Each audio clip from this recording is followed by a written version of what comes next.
So, very exciting. Frank West has announced a new game. Yeah, and we've kept it under wraps for so long, so it's so nice to finally be able to talk about it publicly to people. So my first question is, why the embargo? Why did you want a specific date to announce everything? So, with some of our prior games like City of Kings and Rising Blades, another game we're working on, they've been out in the public eye for many, many years. They're games that we worked on very openly. I did live streams of the original prototype development of City of Kings 4 years ago, even longer. And that's always really exciting. It's really nice to have people kind of grow up and watch it and help it develop.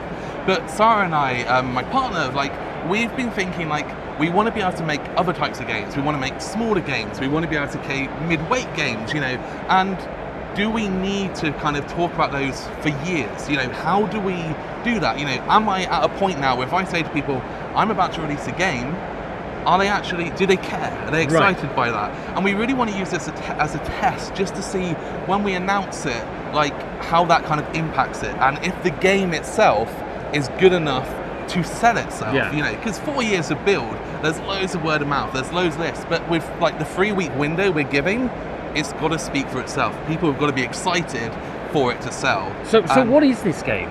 So it's called The Isle of Cats. Yeah. And this is a game set in the City of Kings universe, but completely standalone. It's a 60 to 90 minute, 1 to 4 player, up to 6 of expansions game.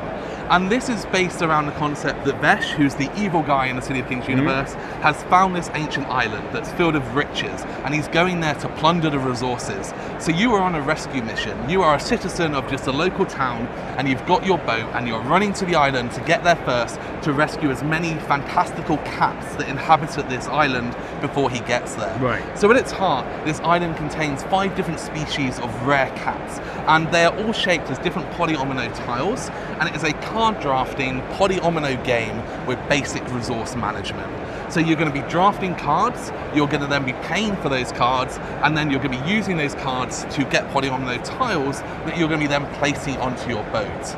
But where this game really kind of shines is it's a little bit more of that kind of mid-weight category. Right. There are many games like Barren Park and Neon Summer, Spring Meadow, which are fantastic games, but people myself, they're a bit too light for what I'm looking for now. And then you've got Beast Rodin, which is this fantastic game at the other end of the scale, but I didn't feel like there was anything right in that middle. So we want something that's going to keep people thinking and challenging, but isn't too much and isn't too light. We've tried to really change some of the goals of the game as well. So with a lot of polyomino games, you're just trying to fit as much as possible. Whilst in this game, you're going to be drafting cards that require you to fill things in different ways. Right. And there are lots and lots of different cards, and there are modules to switch more and more in and out.